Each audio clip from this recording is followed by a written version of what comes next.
예배를 맞이해서 또 하나님의 말씀 우리 간단하게 듣고 또 우리 박선영 간사님 또 귀한 분 하나님이 또 불러주셨는데 여러분들이 그동안 1년 동안 또 우리가 저희 선교단체 많지 않은 또 금액이지만 선교 후원하면서 어떠한 사역들을 또 저희가 감당해내고 또 저희 사역이 학원 사역부만 있는 게 아니라 해외 선교 사역도 있다 그랬죠. 오늘은 해외 선교 사역부 우리 또 어떤 사역을 하는지 함께 선교 보고를 좀 듣도록 하겠습니다. 여러분들은 선교를 위해서 많이 기도하십니까? 우리 교회가 그래도 선교에 있어서 하나님 앞에 또 매주 기도하는 교회로서 여러분 개인적으로는 또 어떻게 기도하시는지 좀 제가 궁금하고, 한 시대를 지도하는 사람들, 특별히 여러분 이 시대의 리더로 선다라고 하는 것은 두 가지 요소가 필요하다 그래요. 첫 번째는 비전이고 두 번째가 열정입니다.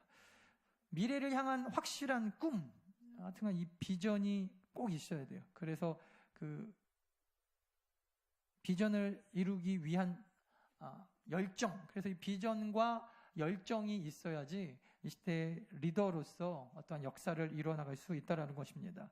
비전은 여러분 한낱 몽상으로 끝내게 되기가 쉬워요. 왜냐하면 누구나 다 나는 무엇이 되고 싶고 뭔가를 하고 싶고 이 시대 교회들이 하고 싶은 거는 많지만 그것은 여러분 꿈꾸는 자의 자유이기 때문에 그런 꿈들은 누구나 꿀 수 있어요. 그렇다면 누가 이 비전을 이루어갈 수 있는 것인가? 그것은 바로 비전에 대하여 합당하게 대가를 치르는 자들이 이 비전을 이루어갈 수 있는 것입니다.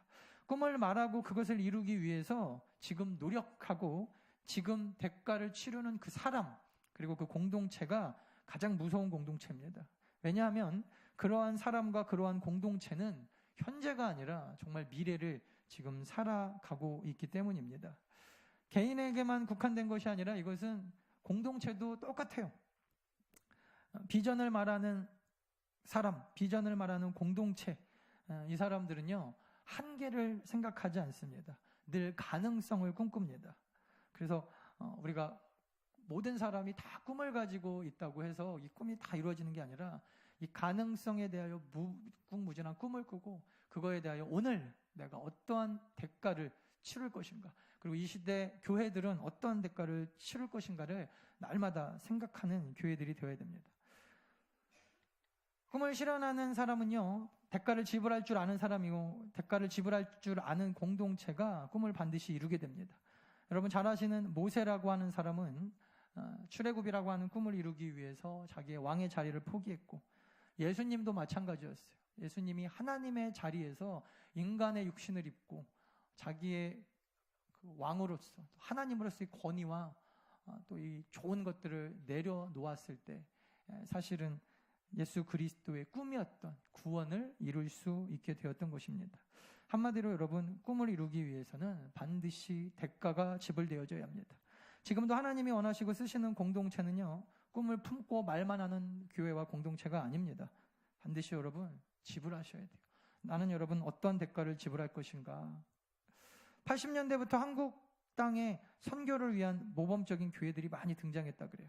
협력 선교사가 100명이 넘는 교회들도 굉장히 많이 생겨나고, 근데 여러분 그럼에도 불구하고 우리가 조금 안타까운 건 뭐냐면 우리가 선교 헌금도 많이 드리고 선교에 대해서 이제 세미나도 많이 개최하고 교회들마다 선교 얘기 안 하는 교회가 없고 선교 얘기 안 하면 이제 뒤로 뒤처지는 교회인 것처럼 사람들이 바라보는 그런 문화나 분위기가 된 건 좋은데, 결정적으로 선교에 대해서 정말 제대로 알고 또 다른 사람이 가는 선교 후원하는 것은 별로 어렵지 않은데 내가 가고 심지어 내 자녀들이 가는 것에 대해서는 다 두려워하고 있다는 거예요.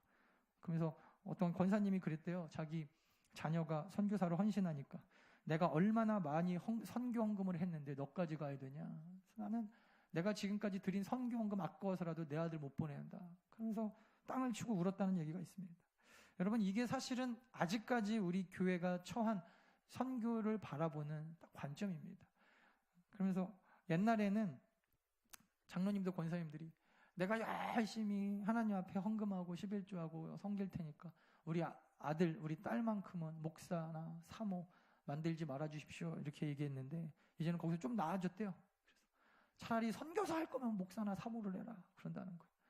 그래서 이제는 진짜로 선교에 있어서 사람들이 다시 좀 생각하고 우리가 말하는 선교가 무엇인지, 단순하게 여러분 한 달에 한 번 저희가 둘째 주에 선교 헌신 예배로 드리는데 단순하게 선교에 대해서 그냥 묵상하고 선교 헌금하고 마칠 게 아니라 정말 제대로 선교에 대해서 알고 또 여러분들이 드리는 헌금이 어떻게 사용되어지고 그리고 더 나아가서 앞으로 여러분 이제 우리 몸이 가는 선교를 좀 드려야 됩니다.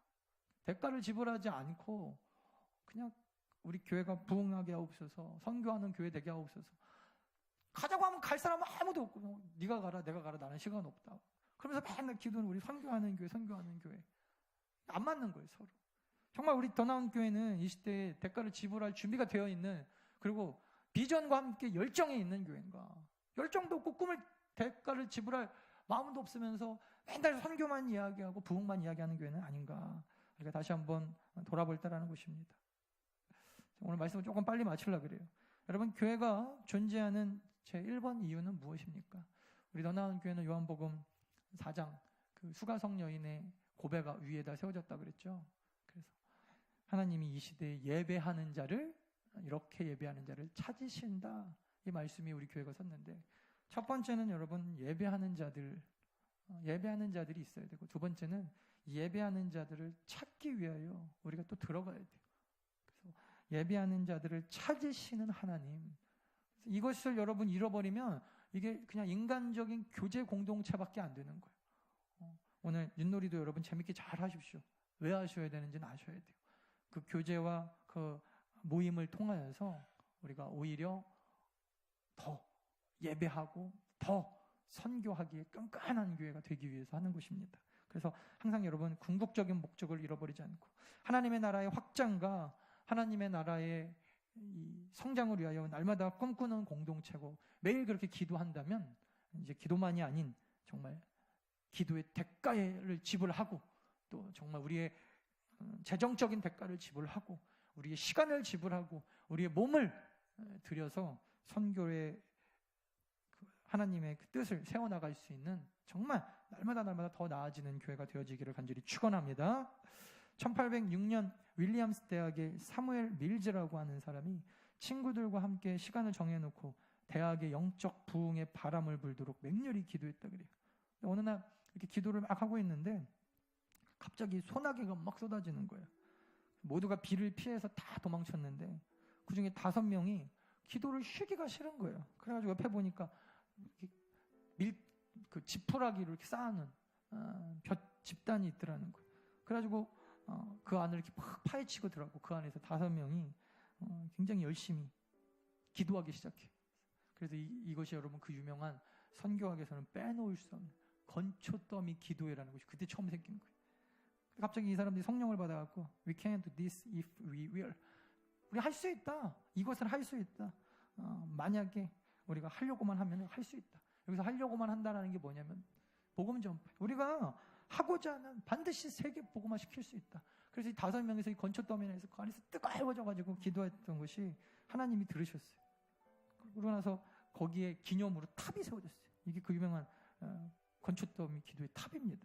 73년이 지나고 1879년 루터 위셔트라는 사람이 이 기도의 탑 밑에서 기도하다가 동일한 성령의 충만함을 받습니다. 주여 그 일을 다시 행하시옵소서.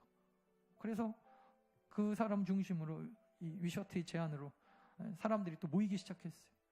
그때 여러분 설교자가 그 유명한 니엘 무디라는 사람이 이 사람이 이 집회에서 251명의 학생들에게 헌신을 또 기도를 받고 그리고 그 중에 상당수가 굉장히 유명한 선교사님이 되고 C.T. 스터드라고 하는 사람이 그 다음에 또 캠버리 7명 허데슨 테일러 막 이런 사람들이 중국의 내지 선교회 이게 나중에 뭐가 되냐면은 OMF 전신이 되는 것이죠. 그래서 OMF라고 하는 그 위대한 사실은 선교단체가 건초더미 기도의 그 밑에서 탑 밑에서 기도했던 한 청년 때문에 사실은 생기고 니엘 무디라는 위대한 사역자가 사실은 사람들의 사역을 독려하는 여러분 이런 것들이 계속해서 발전하면서 나중에 이제 미국 안에 1900년대 초에 전 세계 2만 명의 선교사들이 배출되게 되는 역사까지 이어지게 되는 거예요.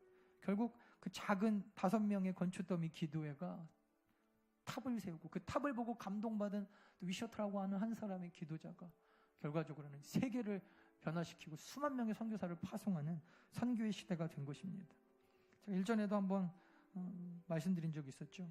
1885년 언더우드가 우리나라에 들어와서 대한민국이 복음화되었는데 언더우드가 이때 은혜 받은 거예요. 19세기, 20세기 초 이 미국의 대각성 운동 때 완전히 가슴이 뜨거워져가지고 이름도 들어보지도 못한 조선이라는 나라에 그 형은 언더우드 타자기 만들어갖고 뒤에서 확 지원해주고, 그리고 이 사람은 직접 들어가가지고 한국에다가 학교를 세우고 병원을 세우고 주일학교를 가르치면서 교회를 세우고, 그래가지고 여러분 그게 연세대가 되고 세브란스 병원이 되고, 그러니까 사람들이 학교 나와갖고 공부하고 싶은데 학교 가서 공부하면서 예수 믿고, 아픈 사람이 병원 가갖고 치료받으면서 예수 믿고. 근데 여러분 이 사람이 그렇게 뜨겁게 그 은혜를 받았던, 영향을 받았던, 사실은 이 미국의 대각성 운동은 19세기 영국의 웨일스의 부흥에서 영향을 받았다고 그랬죠. 그러니까 중국 웨일즈의 부흥이 사실은 미국의 부흥을 일으키는데 시발점의 역할을 한 거예요. 근데 이 중국 웨슬리의 땅에, 영국 웨슬리 땅의 부흥은 사실은 18세기 요한 웨슬리라는 사람이, 웨일즈의 부흥은 이 요한, 이름도 헷갈리네. 웨일즈의 부흥은 요한 웨슬레라는 사람이 사실은 일으킨 건데, 여러분 잘 아시는 감리교회 창시자 존 웨슬리가 그 사람이. 근데 이 사람과 함께 신앙생활을 했던 사람들이 뜨겁게 우리 영국을 변화시켜보자, 그래가지고 경건주의 운동과 함께 막 뜨겁게 일어나가지고, 그러니까 영국을 변화시켰던 그 원동력이 미국을 변화시키고, 미국을 변화시켰던 그 원동력이 사실은 언더우드라는 한 사람을 충격을 줘가지고 훨씬 대한민국이 지금 이만큼 부흥하게 된 거예요. 근데 여러분 요한 웨슬리는 그 어머니의 신앙이 또 우리가 잊지 말아야 된다 그랬죠.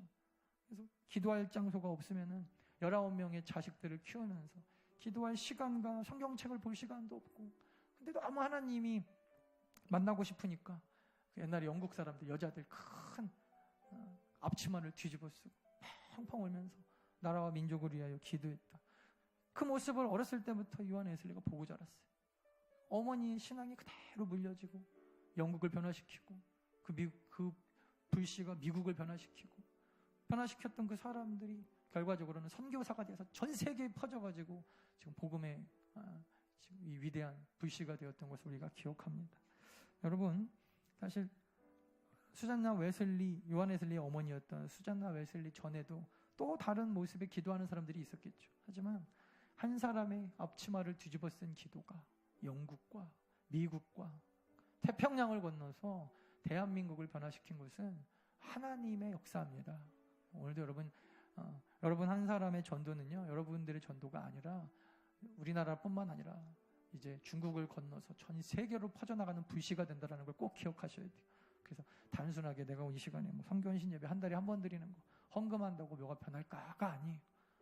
반드시 구원의 역사는 일어납니다. 할렐루야. 그 믿음으로 여러분들이 그동안에 금요일마다 기도하시고 또 한 달에 한 번씩 선교 기도회 때마다 우리가 함께 주보 보면서 기도했던 선교사님들의 그 기도가, 그리고 우리들의 선교사님들을 위한 기도가 어떻게 응답되었는지, 어떻게 역사되고 있는지 여러분들 또 함께 그것을 보시기를 원하고, 절대 여러분 우리의 시야에서 보면은 이게 별거 아닌 것 같지만 전체적인 하나님 나라의 관점에서 딱 보면은 이게 그냥 이루어지는 사역이 아니에요.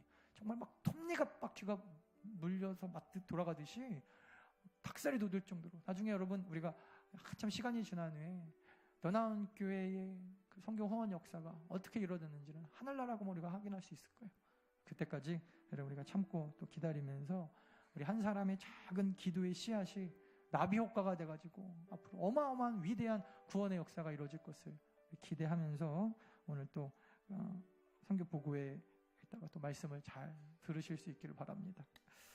같이 우리 이 시간에